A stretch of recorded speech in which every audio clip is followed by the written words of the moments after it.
favorite hero! Please, come dance with us! Oh, what do you think, Traveler? Should we join them?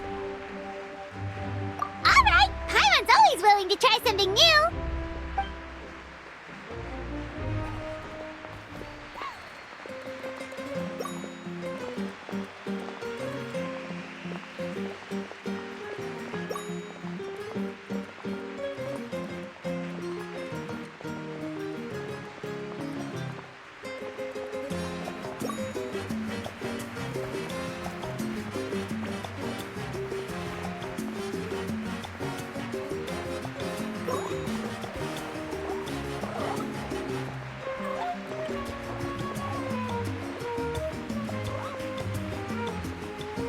Hey, not bad! You're a natural!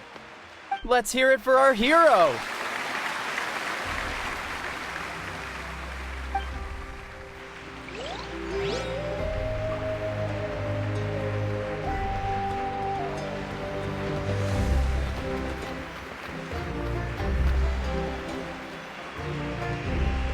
We now arrive at the end of the Parade of Blessings. Let us offer the Traveler our blessings one more time and give him a resounding round of applause. Woohoo! Yeah! All right! Woo! That's a hero's welcome if Paimon ever saw one, Traveler! You deserve it, of course, considering the risk you took. Traveler, Paimon! Finally, I was looking everywhere for you! Citlali! Why didn't you come to the parade? Never mind that. I have something important to tell you. Come with me. I went to revisit the revelations in my dreams as soon as you came back from battle. But I couldn't fall asleep just anywhere. I needed somewhere private. I didn't want anyone to overhear me sleep talk or watch me contort myself into some weird position. Anyway, that's not the important part. It's about Mavuika's death. Her fate hasn't changed at all. What? Didn't you defeat the bad guy behind all this? Does that mean the war isn't over? No. The disaster is over, but my dreams never lie. That's why I came to find you. I need to know what I'm missing. Where is Mavuika right now? Did she tell you what she's planning? She said she was going to restore the Night Kingdom. Compared to fighting the Abyss, that should be pretty easy, right?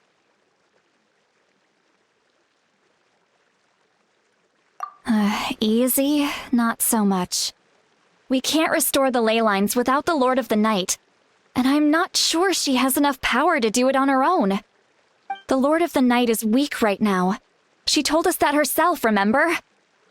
I'll admit, restoring the ley lines is simpler than reconstructing them entirely, but it's still no easy feat.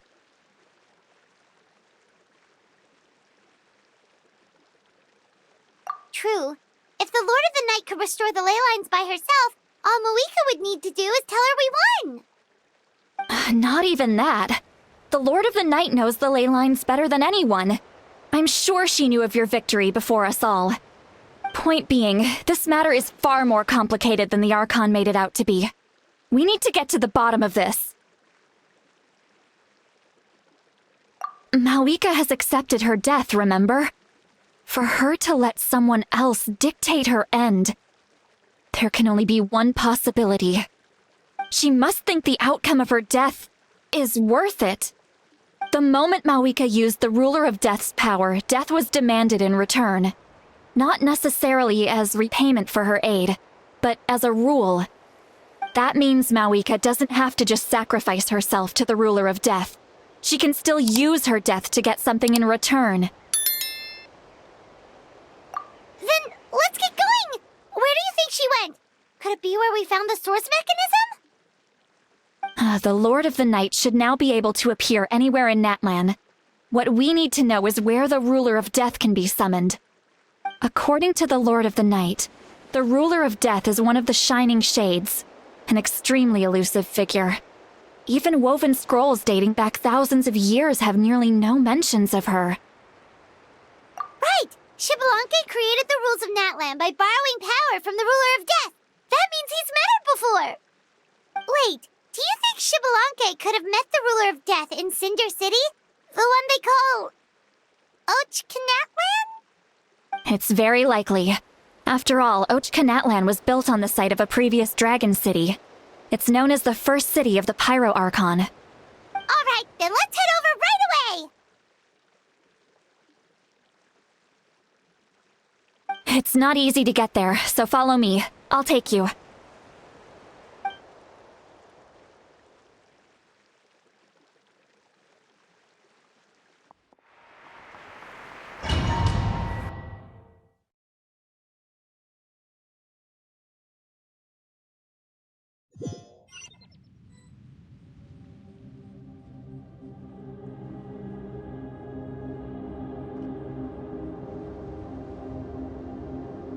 Man, this place really is hard to get to. And, Paimon wasn't the only one who saw that weird thing up there, right? All those eyes inside of it? Talk about creepy. I believe that's how the ruler of death keeps an eye on Teyvat. Quick, this way! We're almost there!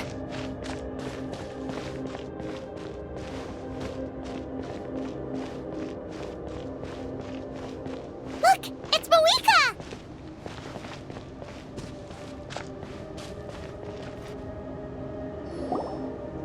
I have grown weary of the endless wait. The fate of this land is of no interest to me anymore. However, you humans managed to meet the expectations of the heavenly principles. For that result, you deserve praise. Mavuika, as the price for using my power, I shall now bear witness to your death. And with you, the war that your nation has waged for more than 1,000 years shall meet its end. Mavuika! You got here sooner than I expected. What are you doing? Closing the final chapter on the plan that has consumed Natlan for 500... No. For the entirety of our history. We've eradicated the Abyss from Natlan, but its power remains in worlds beyond Teyvat. Tremendous and unyielding.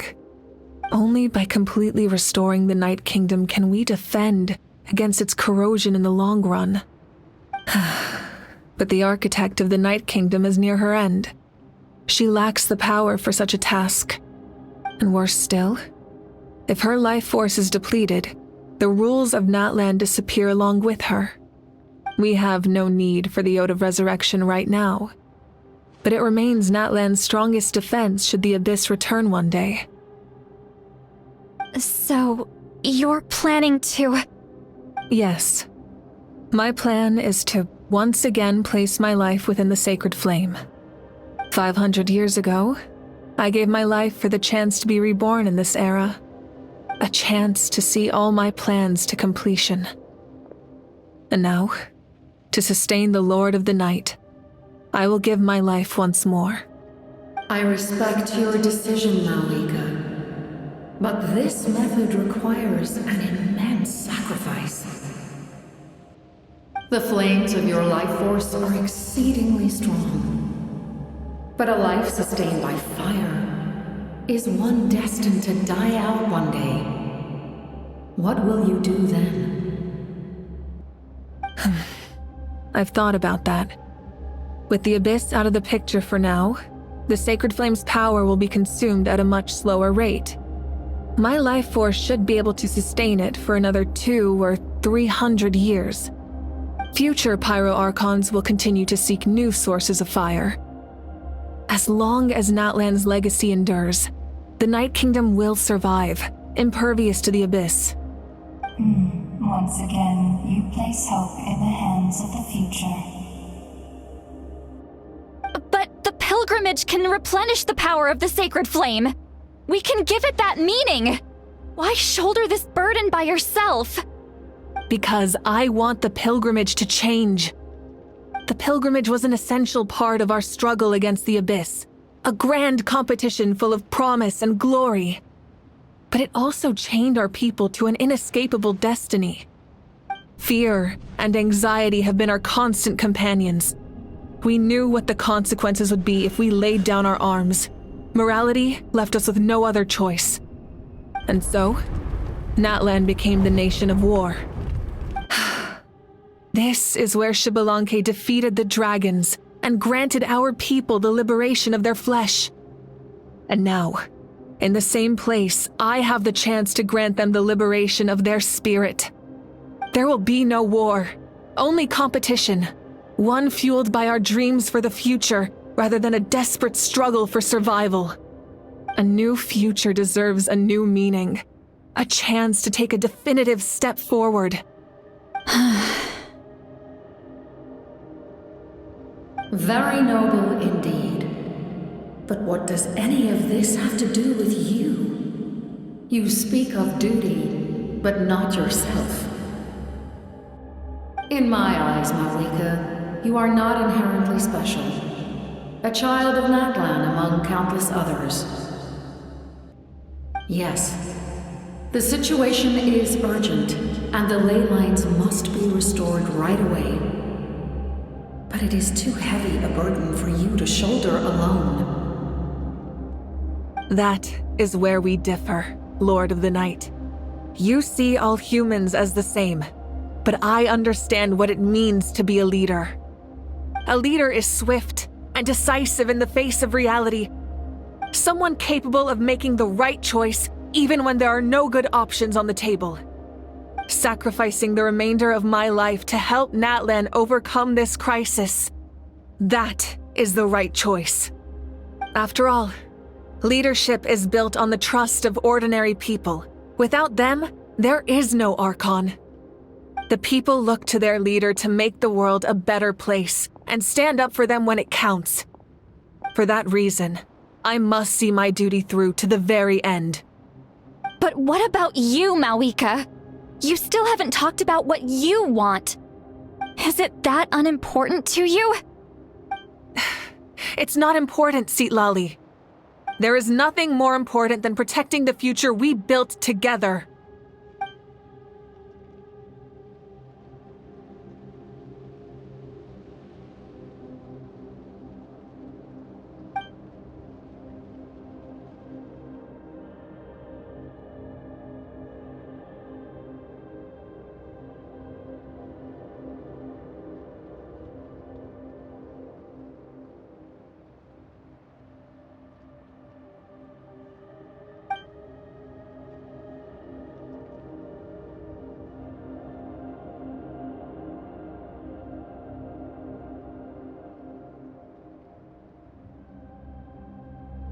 I shall accept Mavuika's sacrifice for the Lord of the Night as her death, and I will bear witness to the very end. Thus concludes the deal I made with Xbalanque several thousand years ago. Lord of the Night, you may now begin.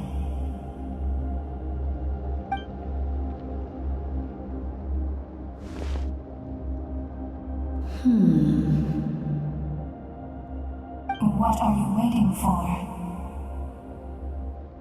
There is another who wishes to take part in the ceremony. And I cannot disregard their intentions. I must wait for them to arrive. Another? I was to bear witness to a death, and now the situation is increasingly tenuous. If the life of this second individual fails to meet my requirements, I fear I may lose my patience. Rest assured, his life will hold equal value. I am the helper of humanity, and I must always place their demands first, no matter who the human may be. Cumbersome. But there is nothing to be done. Such is the duty of an angel. Wait, this feeling... We made it.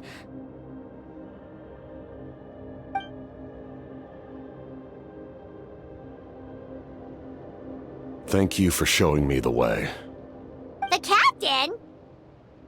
The other individual you mentioned. It was him?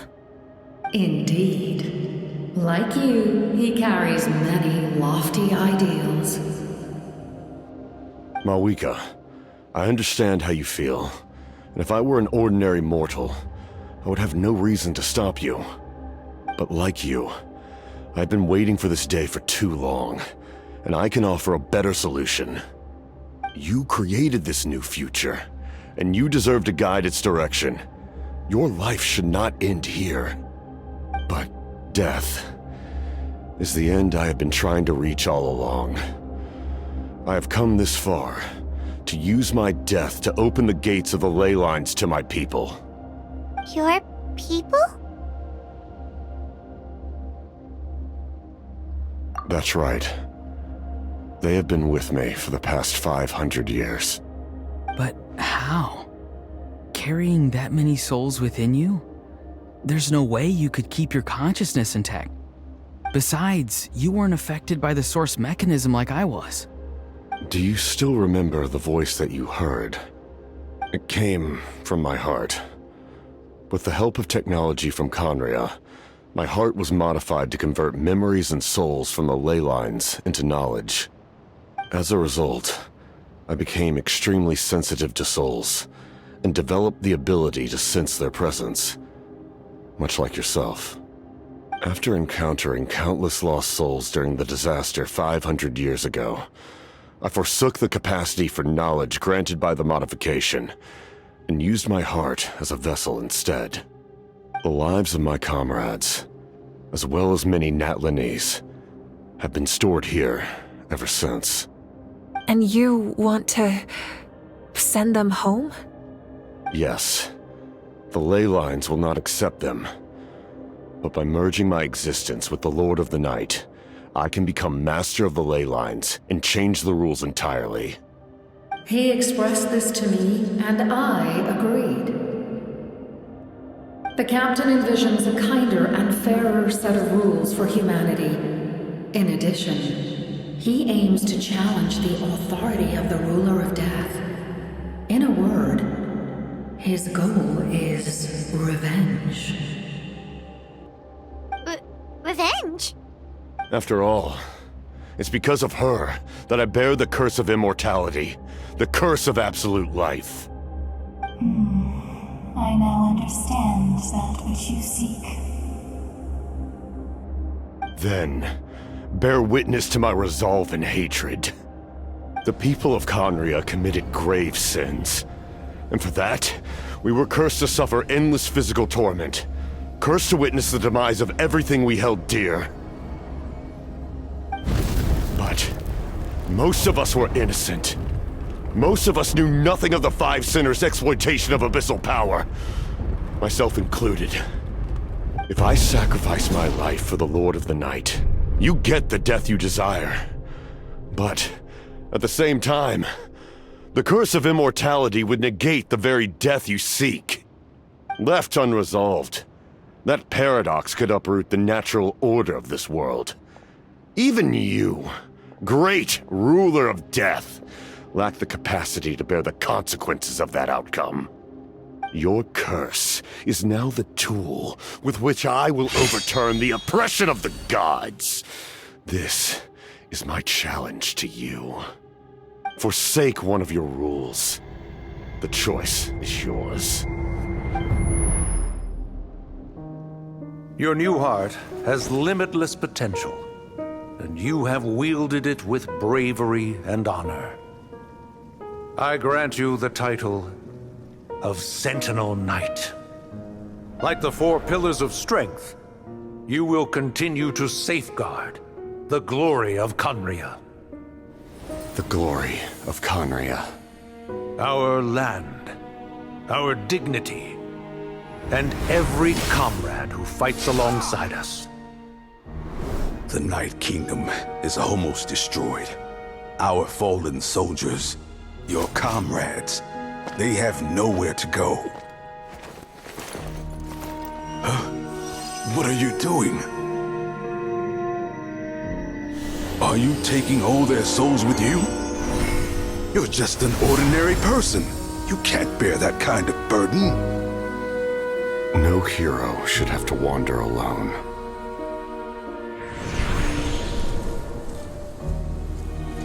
The curse of immortality. Using immortality to fight death. Using my rules against me. Make your choice. Reject your rules. Or allow me to trigger the paradox. The curse of immortality must stand. Use it to fulfill your final wish.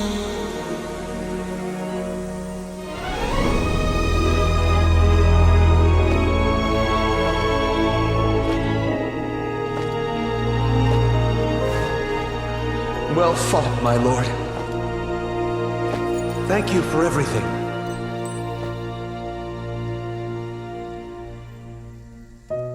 This time, let's go together. Yes. Let's go together.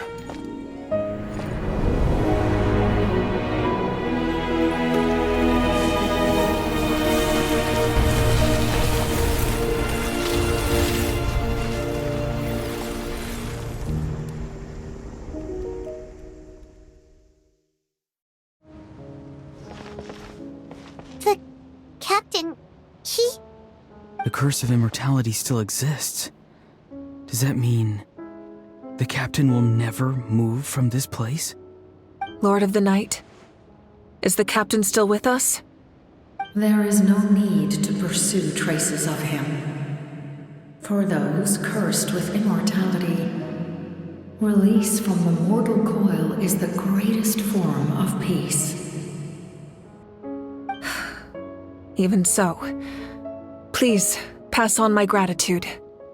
His long journey has finally come to a close. I suppose this is a happy ending for him. I cannot imagine how much pain he endured over the past 500 years, or how much strength it took to never stray from his goal. There's something I've been trying to figure out. I don't think I ever saw him sleep. I tried to ask him about it on the way here, but he didn't answer. Just like always, he never talks about himself. It's probably due to the voices. When souls merge in a single being, their voices echo endlessly through the mind. Souls that retain memories of their death often scream and wail in despair. Considering the number of souls inside him, that effect would be even greater. so over the past 500 years, he didn't sleep? At all? Without experiencing the curse of immortality, we will never truly know his agony. But I can see why his hatred for the ruler of death was so strong. In the end, he used that immortality to his advantage, and granted the Lord of the Night eternal life by fusing his existence with hers. Well fought, Captain. You may wonder why the Night Kingdom, a land of souls, was unable to accept the souls adrift on the surface. The reason lies in the Heavenly Principle's modifications to the ley lines. The original purpose was to help counter the Abyss, and so their stability was paramount. But at one point in time, Natlan's ley lines were decimated.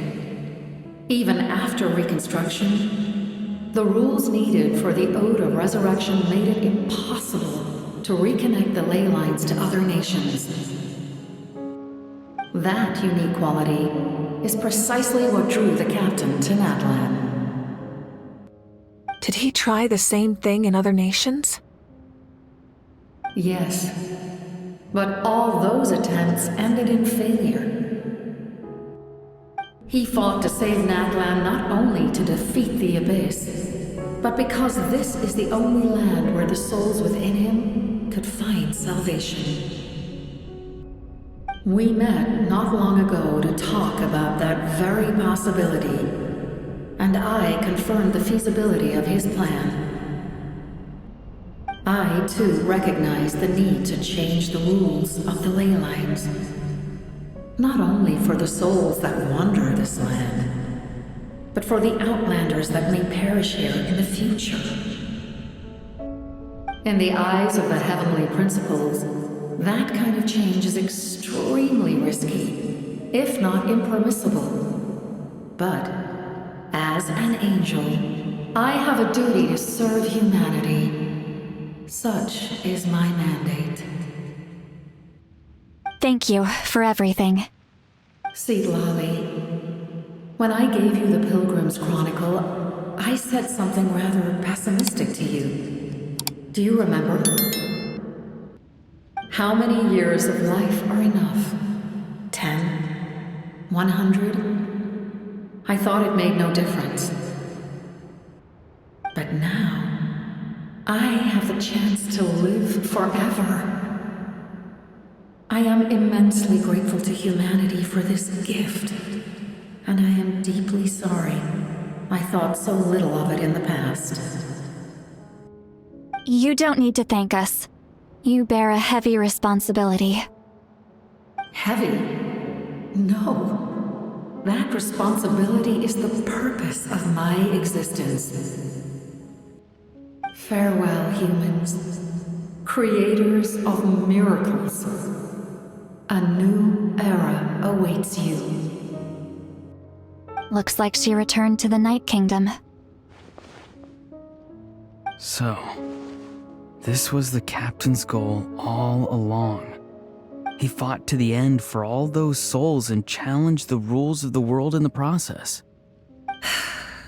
He was an outstanding warrior. He took on a burden that was meant for me and even brought about a better outcome. It would seem I lost this duel. He was right. Natlan needs a leader to guide its future.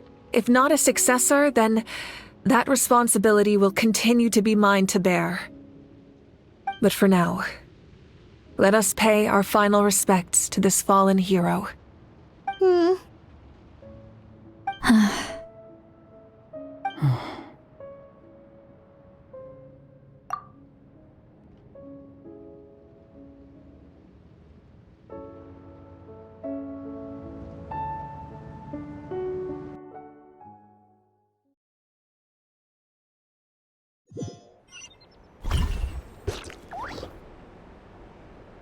To my sister, Hine.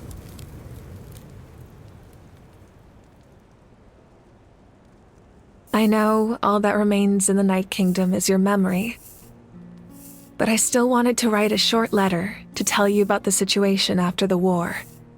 After countless partings and farewells, Natlan has finally entered an era of peace. The pilgrimage is still a popular tournament, but now its only purpose is to showcase the thrill of competition, rather than select warriors for war. Our cultural legacy is not rooted in our suffering.